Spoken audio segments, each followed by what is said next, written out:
Hey folks, this is Dre, Recovery One Drones. It's March. Happy St. Patrick's Day. Those you have of Irish descent like I am. I am 15% Irish in my DNA. So out here doing a little work.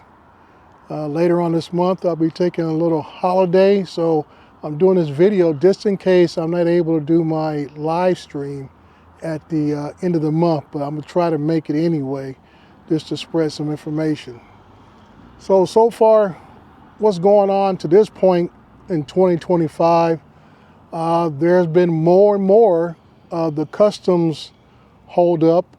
Like I said, I did a video when my Power 2000 finally showed up after ordering that originally back in November. And I was told it wasn't going to ship till January, but mine got caught up in that, was returned to China. And they finally got it out to me after some very intense phone calls to DJI.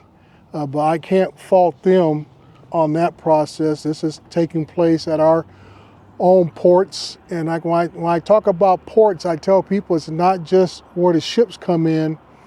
Any place there's an entry point into the United States, either it be a shipyard, an airport, a border crossing, whatever, is a port of entry into this country.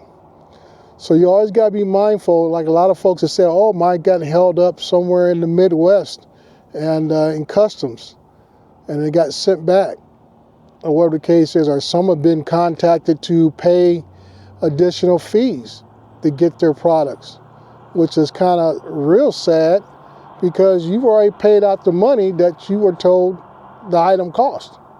And now you're asked for a couple more bucks to get it to your house because for some reason the price is not the price anymore.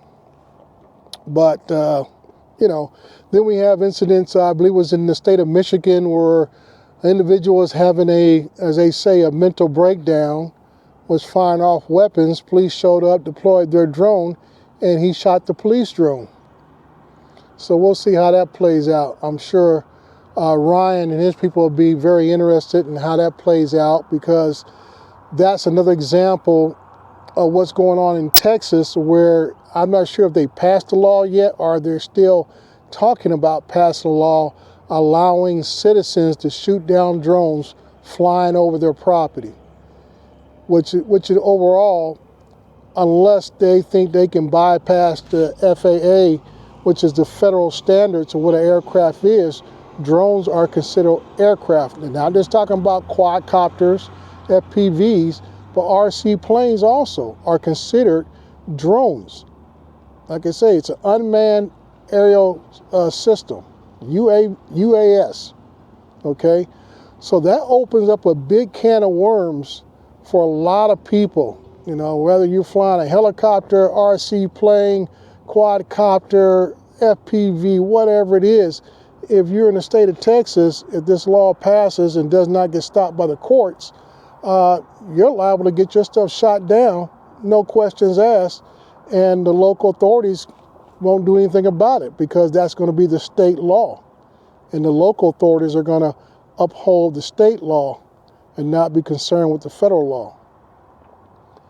So, a lot of things for us to always be concerned about. As always, I can tell people, pay attention to what's happening in your state. Just as much pay attention to what's happening nationwide. All these laws are going to affect us at one point or another. Either us being able to make purchases and everything else. I read a lot of forums on Facebook and other places, people talking about, oh, drive across the border to Canada, all this kind of stuff. I said, unless you're not going to declare it, then you're talking about you're violating the law. Because now you're not declaring something that you purchased that needs to be declared at the port of entry.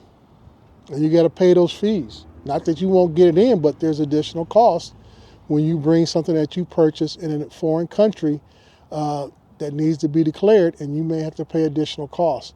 So, there's really not a whole lot of ways to get around it unless you want to start jumping into the smuggling game.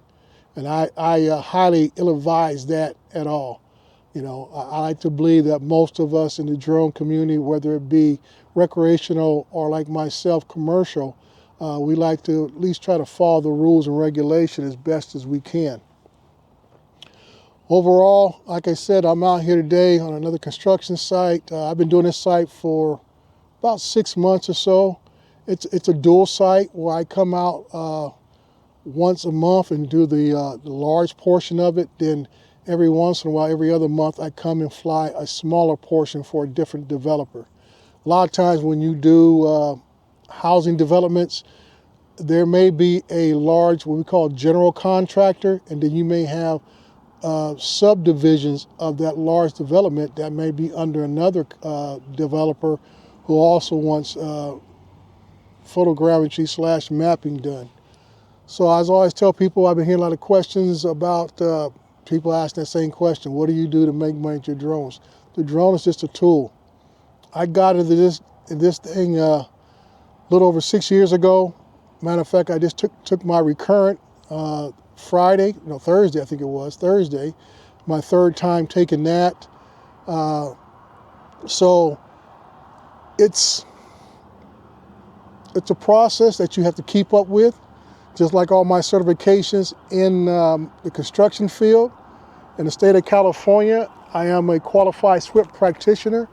This is why I'm able to get a lot of these jobs here, because these contractors, these developers have to obey not just each state law, but we do have a overall, we call the general construction permit, have to follow those rules and regulations.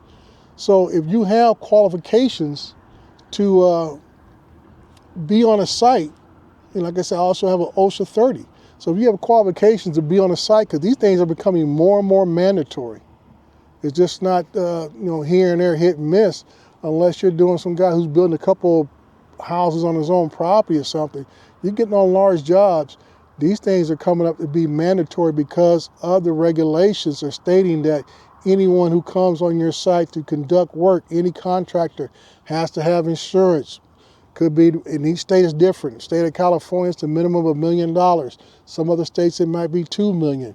So you got to check those regulations and make sure you are in compliance with those things, or you're not going to be qualified to do work. So there's always things you got to look out for. The more you're qualified to do things, the more opportunities come your way. So like I always say, hang on, enjoy the ride. Please subscribe if you enjoy my content, and I will see you guys later. Bye.